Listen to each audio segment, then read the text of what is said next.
Thursday, December 12th, 2019. I'm Asher Westrup-Evans, and these are the Cryptosphere's top stories for today, brought to you by BLOCKTV's crack team of reporters. Is this self-described CEO of BitClub the missing suspect behind the $700 million crypto scam? Jack Dorsey took to Twitter to announce his interest in developing a decentralized social media. And later, New York regulator has announced proposed changes to streamline BitLicense. In the latest massive crypto crime to rock the sphere, a US-based Ponzi scheme that robbed investors of $722 million. 4 people have so far been detained, and a 5th, as yet unidentified, is on the loose. We set our BLOCKTV reporter Zachy Hennessy to do some sleuthing, and he produced the following report. Following the breaking news that BitClub Network has spent the last 5 years swindling investors for over $722 million, 4 out of 5 core team members have been detained and charged with up to 25 years in prison. However, there is one remaining member who has yet to be brought into custody, and the Department of Justice is abstaining from naming this defendant.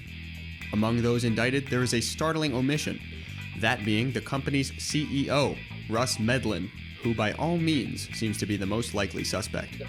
All we've done, the way we built this company, was one day at a time and just try to do the next right thing.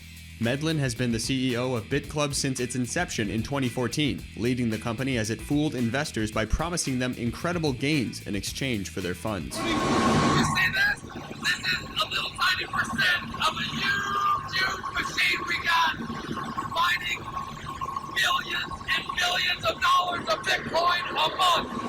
While 4 core members of the BitClub team have been detained, 2 questions remain. Where are the millions? And what happened to BitClub's disappearing CEO?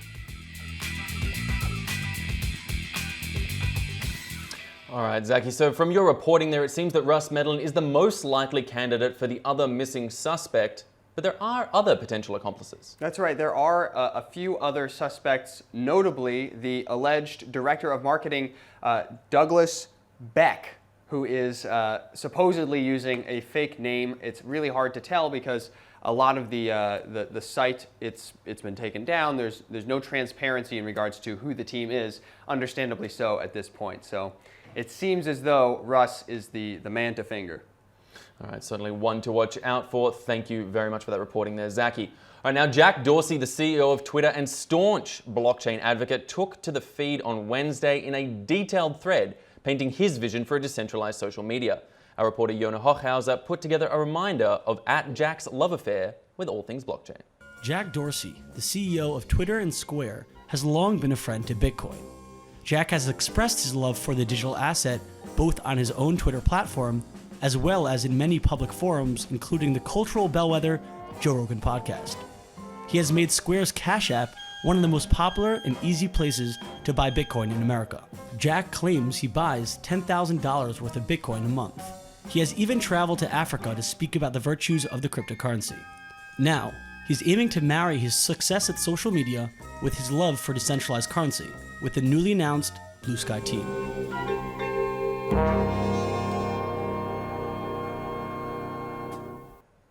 All right, Yona, so what exactly is this new Blue Sky project? Exactly. So Jack Dorsey decided to put together this small team that he's naming Blue Sky to kind of develop a decentralized standard for social media platforms. And he actually specified 3 different reasons why now is the time where it's needed. The first being that social media has kind of become too big. Where once they played a role, many roles, now they essentially have to police their own content. There's too much content for Twitter, Facebook to handle, especially YouTube. This is a big problem. If he feels that if it's decentralized, they might have a better shot at policing. Secondly, there's been a major role change in the social medias where once they hosted content, now they curate content. And his big problem with this is that these algorithms that curate for the viewers are secret. And so pretty much people are being manipulated by these algorithms. They don't have a say. Jack says enough, let's decentralize these algorithms. The last reason he chose was because social media has become toxic because of their profit incentive. Social medias are just pushing at you conversations that will get you upset, that get you annoyed, that drive engagement. And he hopes with decentralized platforms, it gives a better incentive and more incentive for more happy consumers. Certainly important to change that incentive structure. Yona, thank you so much for your reporting on this. Now, there is a tightening of the belt happening across the crypto sphere. Two major cryptocurrency companies are reportedly cutting back on their staff. I'm talking about Consensus and Circle, both of which saw fantastic growth at the height of the crypto craze. Now, Oran Spitzer is here with more on the details. Oran, why do you think this cutback is happening? Right. So just to kind of understand the scale, Consensus let go of, this is their India and Philippines team, which ends up being 11 people. So, I mean, in the scale of Consensus, this doesn't feel so bad, although it is kind of a why reason. Why let go of these two pretty ideal places to be placed as a cryptocurrency company or a blockchain company. And then Circle, also this is 10 employees that were cut off. They're claiming that it could be because, reports are saying because CEO has left and now they're in a transition phase. But I'm pretty sure, and it seems that the speculation now is that crypto winter is still having its effects. Joshua Frank, CEO of the TIE, recently spoke to us and kind of shared that sentiment as well, but also phrased it in a way I think everybody can understand. Let's take a look. What's happened is when you raise a venture round, a lot of times you're raising for about 18 months. So they're coming kind of towards the end of those 18 months and they haven't seen, significant revenues yet, enough to support the business. And while some of these companies are raising, secondary rounds of venture, capital, a lot of them aren't able to, and their expenses far outweigh their revenue. And I think what we're going to see is a significant, washout and turnover of, and this happens in any industry, right? This isn't just crypto specifically, but a huge washout and turnover of businesses within the space. I think that upwards of 50% of the existing businesses, whether it be news outlets or data companies or technology companies or consulting firms, are gonna go out of business because the support is just not there. Now, Oran, we've seen this happen to Consensus and Circle, but has this happened to other companies across the sphere? So it had, but then another fact to add in there, at the end of 2018, actually a year ago from right now, where we are now, 13% of Consensus team was also laid off, presumably for the same reason. We're seeing this with Huobi US as well, shutting down, following exits of key members of the executive team is what they're saying, but it seems like people are still absolutely reeling from what crypto winter did. Everybody in the ICO phase assumed we're making all this money. We've raised a lot of funding to, develop our projects.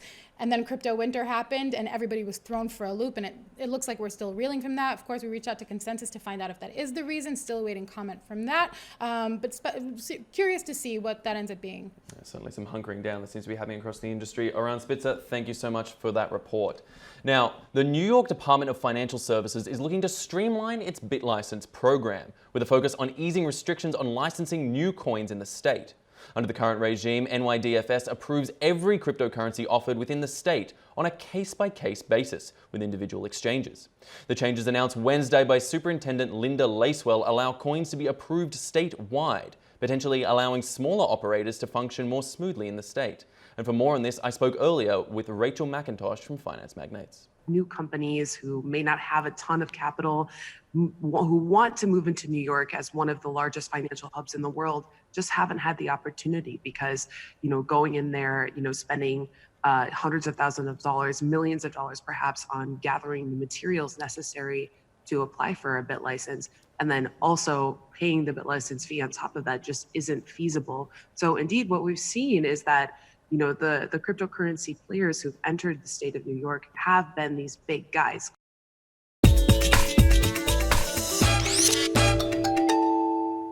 Now time to look at Troll of the Day, and Zachy Hennessy is back with us looking to take a light-hearted view of one of the more serious issues to rock the cryptosphere lately. Zachy, what have you got for us? That's right. So crypto celebrity Dovi Wan tweeted this selfie with the caption, "Heading to Shanghai, we'll head out with Vincent Niu at Binance Shanghai office," in quotes, and chat with him about the recent Binance acquisition of @DapReview. Huge congrats. That's really nice, Dovi. Just make sure to order an eggnog frappuccino from the office bar. They're seasonal, so you don't want to miss them. All right, Zachy, an important message to be sure, and one that every troll should be aware of. Get that eggnog in you while you can. All right, well, that was Around the Block for today. Thank you so much for watching, and stay with us at blocktv.com for the latest in news and information. I'm Asher Westrop Evans. Talk.